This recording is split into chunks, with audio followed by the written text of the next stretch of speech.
government of Pakistan and the people of Pakistan for their efforts. And we are looking forward to our joint next practical steps.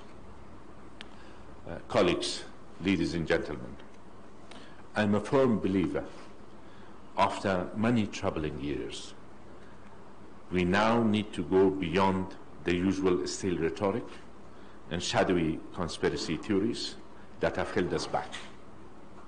We cannot afford to pursue business as usual. We need fresh approaches, and our people demand it from us. It's more urgent than ever to look to our region as one region. We need to look at the realities of the past 4 decades in our region, and also, as yourself rightly mentioned, take into account the current conditions and geopolitical and geoeconomic shifts. And also, we then need to draw necessary lessons about our gains and losses, threats and opportunities, especially where we could have been today if we had aimed for stronger cooperation, reduced tension, promoted moderation, increased regional connectivity, trade, transit, economic integration, business to business, and importantly, and more importantly, people-to-people interactions. I will let distinguished scholars to tell us the cost of non-cooperation, the opportunities lost. But we have a saying in Farsi, Mahira har waqt az aab bigiri taze ast. Whenever you can take the fish from the water, it is fresh. And we all realized that we have made advances in our bilateral relations, and also in different respects. But also we know that we are lagging behind in other areas in today's highly competitive and technologically interconnected world. We are facing series of threats, common threats most of the time, and challenges, including various shades of terrorism, extremism, intolerance, and more recently, COVID-19 pandemic that has not spared any country. Ladies and gentlemen, I believe that there is a huge untapped security, political, economic potential for cooperation. In considering the current geopolitical context of the region, many new windows of opportunities have opened up. Therefore, more than ever, both countries need to pursue an enhanced level of interaction for a more peaceful and prosperous coexistence. The time is now for both nations to make further detour, define a new vision, address outstanding issues as well as our shared interests, realize that peace and stability in Afghanistan or any country in our South Central Asian geography, for that matter, can have far-reaching consequences, constructive consequences and ripple effects by setting course on a new path toward good neighborliness and greater regional economic integration. Today, as chair of the High Council for National Reconciliation, my job is to help build consensus and manage our collective efforts to promote reconciliation, to justly, inclusively, and honorably end the conflict and seek political settlement. But to do so, we need to constantly remind ourselves that Afghanistan today, all distinguished speakers earlier also referred to it eloquently. Afghanistan today is not the country of 90s or early 2001.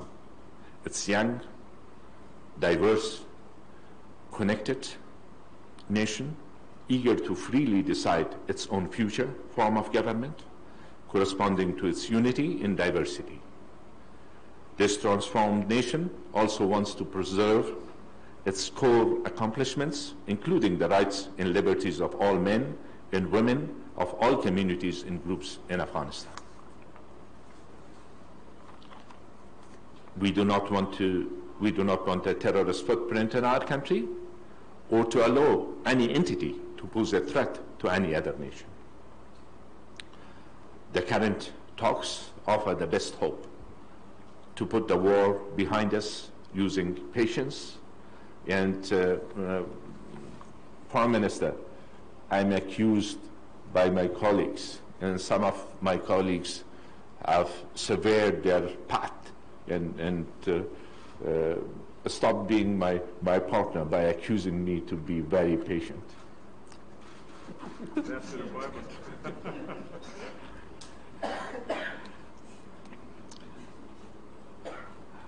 Using patience, dialogue, and compromise to agree to unite the country.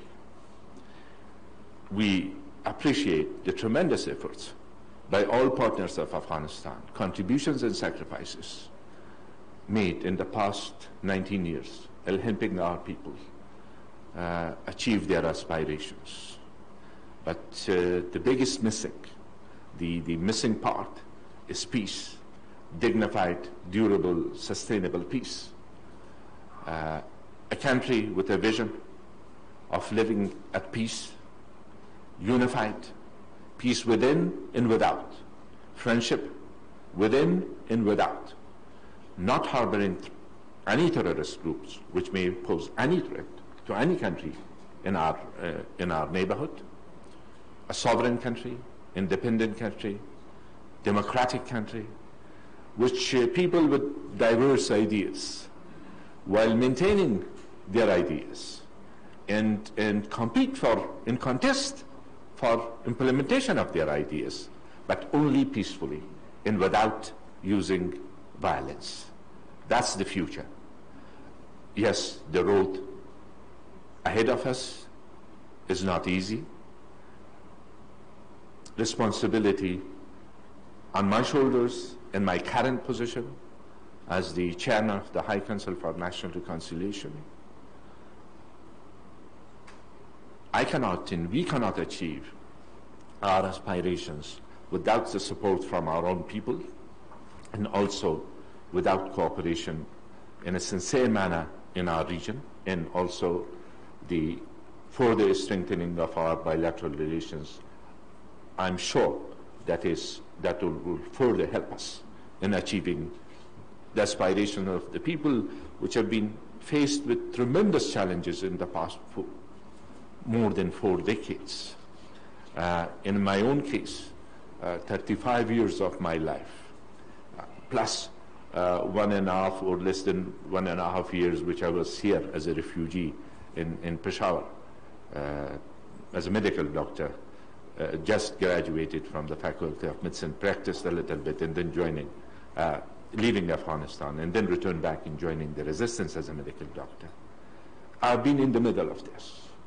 When I said in the inauguration of the negotiations between the Islamic Republic of Afghanistan and the Taliban movement, and Ambassador Sadiq Khan referred to it in his statement, that there are no winners in war and there are no losers in peaceful, inclusive settlement. And we can all be, and I called on Taliban we were in the same room, and I mentioned the name of the leader of the Taliban negotiating team, Mullah Abdul Ghani Baradar Ahund, that we can all be heroes for our country. And also, the cost of not seizing the moment, not capitalizing on the moment which is there, that now the international community is supportive, the region is supportive. And in that inauguration ceremony, that half-a-day ceremony, I listened to the distinguished ministers of foreign affairs from different countries, region and beyond, from the Secretary General of the United Nations, the Secretary General of the OIC, the Secretary General of NATO. Everybody was emphasizing on seizing the moment, asking the Afghans to seize the moment, and asking the others to cooperate, and showing readiness to cooperate in that regard. Indeed, it was a historic event. In these days, history will be shaped. It was a good start. We have asked our own delegation, President Ghani and myself, to be patient, to be ready to make compromise, and not to miss any other opportunity, not to lose opportunity, not to waste time, because the conditions may evolve that might haunt us again, and we shouldn't let it happen. That's the instruction to our negotiating team, and that's how they conduct their business there, which is in the interest of all of us. Dear friends and colleagues, both Pakistan and Afghanistan need better prospects. We have paid a high price by facing various terror groups that are still acting as spoilers. We need to cooperate with like-minded countries against such elements. Foreign Minister Qureshi, you yourself referred to certain calendars and events which have taken place, and I will refer to Prime Minister's Imran Khan telephone conversation with President Ghani last Friday. I met him on Saturday. He was happy in sending his regards to the nation as well as to the leaders in Pakistan. His call for pursuit of the talks in negotiations in good faith, and also reduction in violence, significant reduction in violence leading to comprehensive ceasefire. It's important because that's the environment that will help the spirit of negotiations back there in Doha. And not only I thank all of you for inviting me, for providing the opportunity, for your warm welcome and hospitality, and also for the content of discussions, which was mainly around peace, but also it covered areas of bilateral relations. I want to thank the National Assembly of Pakistan. I had extensive discussions last evening. You were there, and honorable ministers were there, and members of National Assembly were there. We had extensive discussions with honorable Chairman of the National Assembly, Honorable Asad Qaisar. When I saw the interest as a representative of the people and chairman of that assembly, National Assembly, Speaker of the Assembly, and his keenness and the topics that he in the National Assembly had focused on in the recent weeks, that shows another level of interest in pursuit of our common interest. The visa regulations, which is visa friendly, the pedestrian crossing points facilitation, in spite of the COVID, in spite of all the other challenges which are there, facilitation for trade.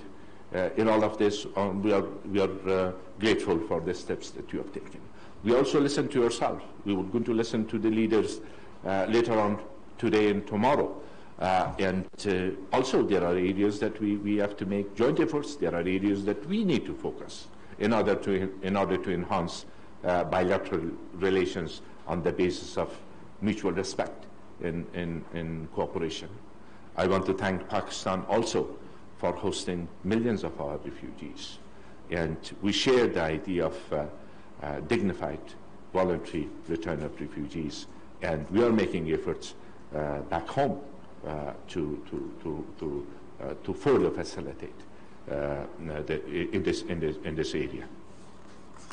And in conclusion, I will reiterate that peace is not only an Islamic tenet in duty. It's also that unique historical opportunity that should not be squandered. Now that the ice has broken, we all have a role and responsibility to help it move forward, fruition, and prevent a relapse. May Allah Almighty guide us all in the right path. Thank you. Tashakkur. Shukriya. Manan. Thanks. बाहमी एहतराम और मुखलिसाना ताउन पर मबनी दो तरफा ताल्लुकात की